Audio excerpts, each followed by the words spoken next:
귀하고 아름다운 찬양 진심으로 감사합니다. 오늘은 우리 신내교회 모든 성도들이 함께 모여서 예배하는 전가족 예배입니다. 우리 교회는 1년에 4차례 또는 5차례 5번째 주일이 있는 그 주일에 신내 전가족 예배를 드리고 있습니다. 때를 따라 우리가 유치부 예배를 따로 드리고 아동부 예배를 따로 드리고 학생들과 청년들의 예배를 따로 드리지만 우리는 그리스도 예수 안에서 한 가족이라고 하는 것을 확인하고 또 교육하기 위해서 이 전가족 예배를 드리는 것입니다. 지난 주간인가 지지난 주간에 후배 목사님들과 얘기를 나누게 되었습니다. 그 후배 목사님들의 얘기 가운데 하나는 교회에서 유아실이 필요하냐라는 것이었습니다. 유아실이 필요하지 않다고 얘기하는 후배 목사들이 있었습니다. 왜냐하면 어린 아이들도 함께 예배하는 공동체 공간에 들어와서 함께 예배해야 어릴 때부터 하나님을 바르게 배울 수 있고 예배할 때에 어린 아이로부터 조용하고 또 엄숙하게 있어야 되는 것을 배우게 된다라는 이야기였습니다. 그 이야기를 꼭 그럴듯하다는 얘기를 했습니다마는 제가 예전에 봉천교회에서 목회할 때 한 해 12명 아이가 태어난 적이 있었습니다. 그 전에 태어났던 아이까지 하면 유아실에 한 30명 정도 어린아이들이 북적북적 하는데 이 30명 정도 어린아이들이 같이 예배드리면 제가 어린아이 떠들고 우는 소리를 감당할 수 있는 목사지만 어른들이 예배에 집중할 수 있을까 이런 생각을 하면서 유아실이 때를 따라 필요하겠지만 그 후배 목사가 이야기했던 의미는 가슴에 담아야 되겠다 이런 생각을 했습니다. 오늘 함께 예배하면서 어린아이들이 떠드는 소리가 들릴 수 있습니다. 학생들, 청년들이 조금 예배드리는 모습이 산만한 것이 보일 수도 있습니다. 그래도 이것이 한 가족된 우리들이 감당해내야 되며 그리고 함께 예배하는 공동체의 모습을 회복해 가야 한다고 저는 믿습니다. 제가 오늘 사무실 식구들은 9시에 출근을 했습니다. 우리 전도사님, 부목사님들 다 9시에 출근해서 교인들, 성가대원들이 오기 전에 우리가 먼저 와서 준비해야 되지 않느냐. 그래서 9시에 출근해서 우리가 같이 차 한 잔을 마시면서 오늘 예배에 대한 얘기 또 오후에 있을 장로 취임 예배에 관한 이야기들을 나누면서 오늘 제가 그런 얘기를 했습니다. 오늘 사회를 보시는 이종찬 목사님도 우리 교회 전가정 예배를 처음 경험하시는 분이고 또 우리 전도사님 가운데도 우리 교회 전가정 예배를 처음 경험하는 사역자들이 있으실 터인데 혹시 예배 시간에 아이들이 떠들고 운다고 해서 그 부모님들 아이 데리고 나가십시오라는 말을 절대 하지 말라고. 스스로 부모님들이 데리고 나가는 그건 어쩔 수 없지만 우리 사회자나 예배 임사자들이 애들 떠들지 말라고 이런 얘기 하지 말라고. 떠들어도 괜찮다고. 그게 우리 한 가족됨의 모습이라고 이야기를 했습니다. 사랑하는 여러분, 저는 이 전가족 예배를 임하는 저의 마음과 저의 고민과 저의 꿈을 우리 교인들이 함께 이해해 줬으면 좋겠다 이런 마음이 듭니다. 오늘 제가 여러분과 말씀을 나눌 설교의 제목은 예수의 꿈, 우리의 꿈이라고 하는 제목입니다. 예수님의 뒤를 따르던 제자들에게는 꿈이 있었습니다. 예수님의 뒤를 따르던 제자들은 12명이 있었죠. 그리고 조금 더 외연을 확대하면 70여 명의 제자들이 있었다고 성경은 기록하고 있습니다. 그들은 예수님을 따라가면서 꿈을 꾸었는데 자신들의 조국 이스라엘이 로마의 압제로부터 해방되는 꿈이었습니다. 예수님처럼 능력 있고 예수님처럼 권세 많으시고 예수님처럼 힘이 있으신 그분을 따라가면 분명히 예수님께서 로마의 압제로부터 이스라엘을 해방시켜 줄 것이라고 하는 꿈을 꾸며 예수님을 따랐습니다. 당시 예수님의 제자들의 대부분은 독립운동가 출신의 사람들이었습니다. 독립운동을 하던 사람들이 예수님이 등장하는 것을 보면서 야, 저분의 제자가 되면 저분을 통해서 우리 유대 민족이 구원받을 수 있겠구나, 해방을 이룰 수 있겠구나 생각하며 예수님을 따라갔다는 것입니다. 그런데 이 예수님을 따르는 사람들에게는 또 다른 꿈도 있었습니다. 겉으로는 유대 민족의 독립을 얘기했지만 내면에 숨겨진 꿈이 있었습니다. 그 꿈은 무엇이었냐면 예수님께서 로마를 때려눕히시고 온 세계의 왕이 되어지면, 이스라엘을 회복시키시면 예수님을 열심히 따라가던 우리들도 한 자리 할 수 있겠지, 이런 내면의 욕심도 그들의 꿈으로 둔갑해서 그들의 마음속에 자리 잡고 있었다고 하는 것입니다. 그래서 그들은 예수님의 뒤를 따라가면서 늘 무엇을 가지고 다투었냐면, 우리 중에 누가 크냐, 우리 중에 첫째가 누구냐, 우리 중에 둘째가 누구냐, 이런 문제를 가지고 서로 다투었다는 것입니다. 또 예수님의 제자 중에 요한의 어머니는 예수님을 찾아와서 이렇게 부탁했습니다. 당신의 나라가 임하시거든 나의 두 아들을, 한 아들은 예수님의 오른편에, 또 한 아들은 예수님의 왼편에 앉혀 주십시오라고 요청을 했습니다. 그리고 이 이야기를 들은 다른 제자들은 몹시 분노했다고 성경이 기록된 것을 보면, 사실 예수님을 따르는 모든 제자들의 표면적인 꿈은 이스라엘 민족의 해방, 이스라엘 민족의 회복이었지만, 숨겨진 내면의 꿈은 예수님이 이스라엘 민족을 회복시키실 때 예수님을 따라서 자기들도 한 자리 할 것에 대한 기대를 가지고 예수님을 따라갔다라고 하는 사실입니다. 여러분, 인간인 한 그런 두 가지의 꿈을 다 가질 수밖에 없다고 생각할 수 있습니다. 하나님의 교회를 잘 섬기는 것, 그리고 하나님의 교회가 부흥되는 것, 그것이 우리의 꿈이기도 하지만, 하나님의 교회가 부흥되어지면 내가 더 존귀하게 쓰임받는 것, 내가 높아지는 것, 이 꿈도 우리는 사실은 내면에 감추고 있다라고 하는 사실이죠.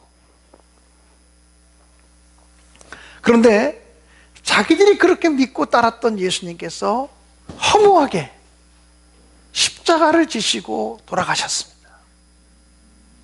예수님이 십자가에서 운명하시던 그 순간 제자들의 꿈은 사라져버리고 말았습니다. 그래서 그들은 깊은 절망감을 가슴에 품고 335 짝을 지어서 자기의 고향 땅으로 내려가기 시작했습니다. 그런데 이상한 소문이 들려왔습니다. 예수님이 다시 사셨다, 예수님이 다시 사셨대, 예수께서 부활하셨대라고 하는 소문이었습니다. 믿을 수 없었지만 제자들이 모인 무리 가운데 주님이 찾아오셔서 부활하신 자신의 몸을 보여주시면서 그들을 용서해 주시고 그들을 믿어주시고, 그러면서 그들의 마음속에 또 새로운 꿈이 생겼습니다. 예수님과 함께 모였을 때 예수님이 승천하시기 직전에 제자들은 궁금해서 예수님께 이렇게 질문했습니다. 오늘 성경 본문 6절의 말씀입니다. 저희가 모였을 때 예수께 묻자와 가로되 주께서 이스라엘 나라를 회복하심이 이때니까, 주님께서 이스라엘을 회복하시는 때가 지금입니까? 이렇게 물었습니다. 예수께서 부활하시고 이제 승천하시기 직전인데도 제자들은 예수님이 이제야말로 이스라엘의 왕이 되는 것입니까? 이제야말로 로마로부터 이스라엘을 해방시켜 주시는 것입니까? 그럼 이제 우리가 다시 높아질 수 있습니까? 이것을 묻고 있었다라고 하는 사실입니다.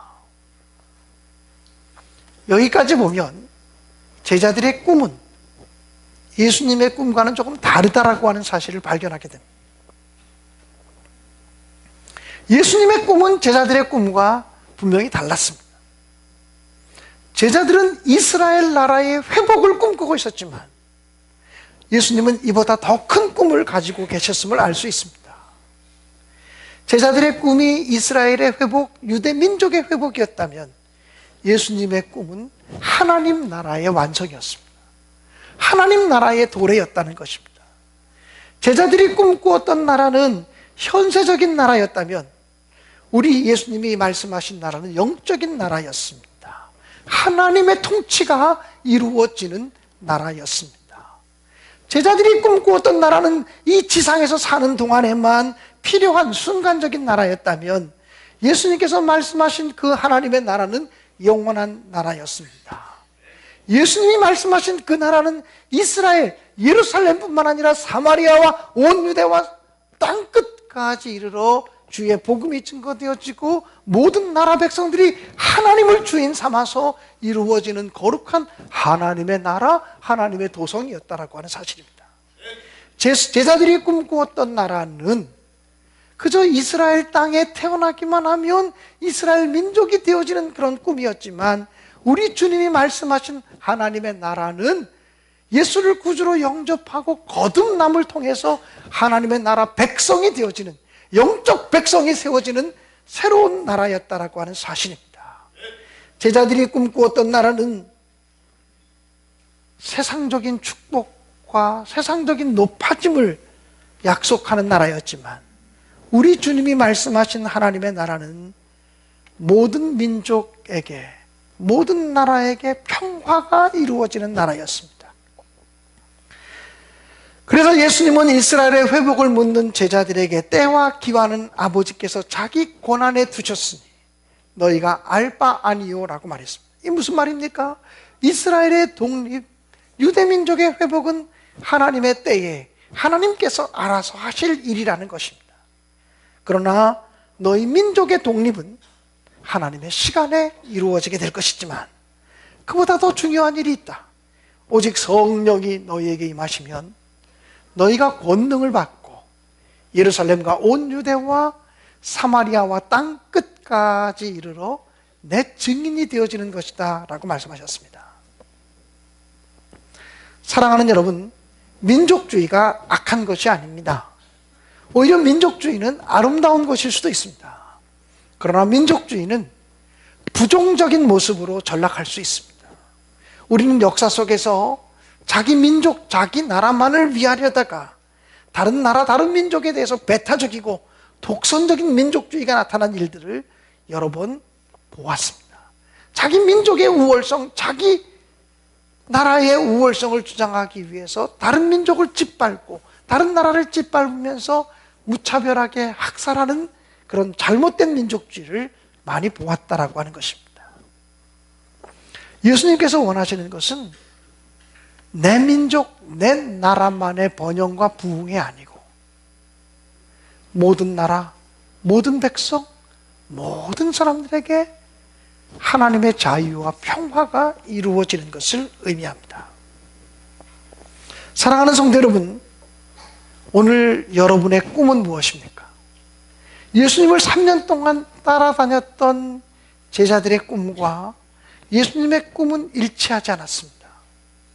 제자들의 꿈과 예수님의 꿈은 같은 한 공간에서 같이 먹고 마시며 생활했지만 마치 기차의 두 레일이 달려가는 것처럼 예수님의 꿈과 제자들의 꿈은 평행선을 이루면서 만나지 못하고 있었습니다. 많은 사람들이 왜 교회를 출석하느냐라고 물으면 교회 출석의 동기를 가지각색으로 얘기합니다. 친교형 교인들이 있습니다. 사람을 만나서 교제하기 위해서 교회 나오는 것입니다. 교회 나가면 사회성이 커지고 교회 나가면 좋은 사람들 만날 수 있고, 그래서 친교를 목적으로 교회를 나오는 사람들이 있습니다. 교양을 위해서 교회를 다니는 사람들도 있습니다. 목사님의 설교 잘 들어보면 건질 거 있어, 들을 거 있어. 그리고 목사님의 설교를 듣다 보면 목사님의 설교가 꼭 성경 얘기만 하는 것이 아니기 때문에 정치, 문화, 사회 모든 면에서 우리에게 폭넓은 지식을 제공할 수 있기 때문에 목사님의 설교를 통해서 우리가 지식을 얻을 수 있다. 성가대의 찬양을 통해서 다른 데서 듣지 못하는 좋은 라이브 음악을 들을 수 있다. 뭐 이런 생각을 가지고 교회 나오는 사람들도 있습니다. 교회 나오는 사람들 중에는 이 예배 시간에 나오는 것이 순교적인 각오를 가지고 나오는 사람도 있습니다. 내가 이 시간에 교회 나와서 앉아있지 않으면 가정의 평화가 깨지기 때문에 정말 교회 나가기 싫지만 죽어지는 마음으로 이곳에 나와서 앉아있는 분들도 더러 있습니다. 남편을 위해서 죽어지는 마음으로 아내가 앉아있는 경우도 있고요. 아내를 위해서 죽어지는 마음으로 정말 나가기 싫지만 그 자리에 내가 안 나가면 그 다음에서 집에서 전쟁이 시작되고 다툼이 시작되기 때문에 그래 내가 순교하지, 그런 마음으로, 내가 희생하지 않은 마음으로 이곳에 앉아있는 분들도 더러 있을 수 있습니다.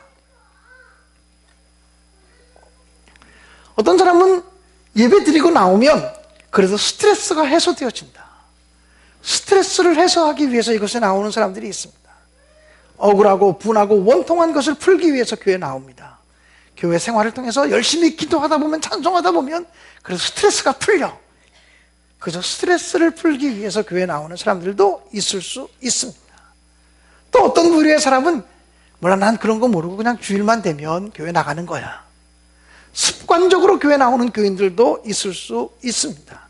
아무 동기도 없고 아무 목적도 없습니다. 그냥 주일이 되었기 때문에 교회 나가는 것입니다. 어떤 시인이 쓴 시 가운데 이런 시가 있습니다. 우리는 걷고 또 걷는다. 마치 또 걷는 것이 목표인 양. 우리는 일하고 또 일한다. 마치 일하고 또 일하는 것이 우리의 목표인 양. 이런 시 구절을 읽으면서 저는 이렇게 바꿔보고 싶었습니다. 우리는 교회에 참석하고 또 참석한다. 마치 참석하고 참석하는 것이 우리의 목표인 양. 여러분은 지금 왜 이 자리에 나와서 앉아 계십니까? 이곳에 나와 있는 동기가 무엇입니까? 무엇 때문에 여러분은 우리 신대교회의 가족 구성원이 되셨습니까? 단순히 친교를 쌓을 목적으로, 교양을 쌓는 마음으로, 자신의 카타르시스를 해소하기 위해서, 그것도 아니면 습관적으로, 아니면 무슨 목적을 가지고 이곳에 나왔습니까? 오늘 여러분이 이곳에 나올 때 어떤 마음을 가지고 이곳에 나오셨습니까? 목사인 저의 고민 가운데 하나는 교회를 위하는 저의 꿈과 함께 한 가족된 여러분의 꿈이 다를 수도 있다라고 하는 생각이 들 때입니다. 저는 우리 신대교회 성도들이 우리 주님의 진실한 제자가 되기를 간절히 사모하며 설교합니다. 세계 선교의 꿈과 환상을 함께 품는 사람이 되기를 위해서 소원합니다. 그런 마음을 가지고 촉구하고 설교하지만 설교를 듣는 성도들의 마음에 전혀 엉뚱한 생각을 하고 있는 것이 아닌가라는 생각이 들기도 합니다. 나를 따라오너라, 내가 너희로 사람을 낚는 어부가 되게 하리라.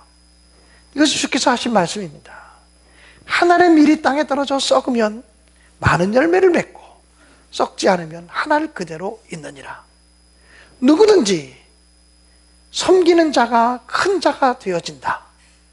주님은 아무리 이렇게 우리에게 가르치고 선포해도 제자들은 전혀 엉뚱한 생각만 했습니다. 낮아지면 높아진다. 썩으면 생명을 얻는다. 이렇게 말씀하셨음에도 불구하고 제자들은 예수님을 통해서 출세할 생각, 예수님을 통해서 돈 벌 생각, 예수님을 통해서 높아질 생각만 하면서 예수님을 따라갔다라고 하는 것입니다. 여러분, 예수님의 제자들과 우리와 다르지 않다는 생각이 들지 않습니까? 정말 예수님의 꿈이 우리의 꿈이 되고 있습니까? 예수님의 소원이 우리의 소원이 되고 있습니까? 예수의 마음이 정말 우리의 마음이 되고 있습니까? 예수의 눈물이 우리의 눈물이 되고 있습니까? 예수님의 기도가 정말 우리의 기도가 되고 있습니까? 아무리 교회를 10년, 20년, 30년, 40년을 다녀도 예수님의 꿈과 우리의 꿈이 다르다면, 예수님의 소원과 우리의 소원이 다르다면, 예수님의 생각과 우리의 생각이 다르다면 우리의 믿음이 헛것이 되지 않겠습니까? 아무리 집사가 되고 권사가 되고 장로가 되고 아니면 목사가 되어서 날마다 이 자리에서 설교한다고 할지라도 예수님의 꿈과 우리의 꿈이 다르다면 우리는 하나님 앞에서 부끄러움을 당하지 않겠습니까? 주님의 심판대 앞에 설 때에 너의 열심은 가짜였다, 너의 충성은 가짜였다, 그런 판정을 받으면서 슬퍼하는 자리에 놓이지 않겠습니까? 사랑하는 성도 여러분, 우리 모두가 하나님의 꿈을 함께 꿀 수 있게 되어지기를 주님의 이름으로 간절히 축원합니다. 하나님 나라의 꿈, 이것을 함께 꾸며 살아갈 수 있게 되어지기를 주님의 이름으로 간절히 축원합니다. 이곳에서 자라나는 어린아이들도, 학생들도, 청년들도 하나님 나라에 대한 꿈을 꾸면서 자라갈 수 있게 되기를 간절히 원합니다. 물론 이것을 위해서 우리가 많은 교육도 해야 되고 많은 훈련도 받아야 되고 꿈을 하나로 모으기 위한 친교와 사귐의 과정도 필요할 것입니다. 우리가 왜 사귑니까? 친해지기 위해 사귑니까? 하나님의 꿈을 함께 공유하기 위해 사귀어야 합니다. 우리가 왜 함께 수련을 해야 됩니까? 하나님 나라의 꿈을 함께 공유하기 위해서 수련을 해야 합니다. 우리가 왜 성경 공부를 해야 됩니까? 하나님 나라의 꿈을 함께 공유하기 위해서 성경 공부를 해야 됩니다. 우리가 왜 예배를 드립니까? 한 자리에서 왜 예배합니까? 하나님 나라의 꿈을 함께 공유하기 위해서 유치부도, 아동부도, 학생부도, 청년부도 함께 모여서 예배하는 것입니다. 사랑하는 여러분, 시간이 그리 많지 않습니다. 어떤 노인이 사진 한 장을 가지고서, 그림 한 장을 가지고서 아주 유명한 화가를 찾아갔다고 합니다. 선생님, 이 그림을 한번 평가해 주십시오. 유명한 화가는 그 그림을 보고 너무나 깜짝 놀랐습니다. 도대체 누가 이런 그림을 그렸습니까? 누가 이렇게 멋진 그림을 그렸습니까? 그 아이를 내게로 좀 데려오십시오. 이 사람을 좀 내게로 데려오십시오라고 말했습니다. 그러자 이 노인네가 이야기했습니다. 12살 먹은 소년이 그린 그림입니다. 12살 먹은 소년이 그린 그림입니다. 그러자 화가는 더 깜짝 놀라면서 그 아이를 제게로 좀 데려오십시오. 그럼 그 아이를 정말 가장 훌륭한 화가로 키울 수 있을 것 같습니다. 이 시대 최고의 화가로 키울 수 있을 것 같습니다. 이 이야기를 들을 때 노인은 허공을 응시하면서 깊은 생각에 잠기더니 이렇게 말했다고 합니다. 죄송합니다. 그것은 불가능합니다. 그 12살 먹은 소년이 바로 저이기 때문입니다. 이렇게 얘기했다는 거예요. 자기가 12살 때 그렸던 그림이죠. 사랑하는 성도 여러분, 우리가 다 옛날로 돌아갈 수 없는 인생입니다. 한 번 살아간다 그래서 일생이라고 말하지 않습니다. 이생이 없습니다. 삼생도 없습니다. 오직 한 번 살아가는 인생입니다. 인생이 긴 것 같지만 하나님의 영원한 시간에 비교하면 우리의 80년, 90년은 점 하나 찍어 놓은 것처럼 짧은 시간들입니다. 이 짧은 시간에 나 자신의 욕심을 위해서 꿈을 꾸며 살아가시렵니까? 이 짧은 시간에 영광만을 위해 살아가시겠습니까? 하나님 나라의 꿈을 함께 꾸며 예루살렘과 온 유대와 사마리아와 땅끝까지 이르러 하나님의 복음이 증거되어지고 우리 주님이 가장 강조하는 평화의 세계가 이루어지고 인권이 세워지고 천부 인권이 세워지는 그런 나라들을 함께 꿈꾸며 살아갈 수 있게 되어지기를 주님의 이름으로 간절히 축원합니다. 주님, 우리의 남은 시간들이 주님과 같은 꿈을 꾸게 하시고 우리의 남은 시간들이 주님과 함께 걸어가는 걸음들이 되게 하옵소서. 이것이 저와 여러분의 기도의 제목이요 마음의 소원이 되어질 수 있기를 주님의 이름으로 간절히 축원드립니다.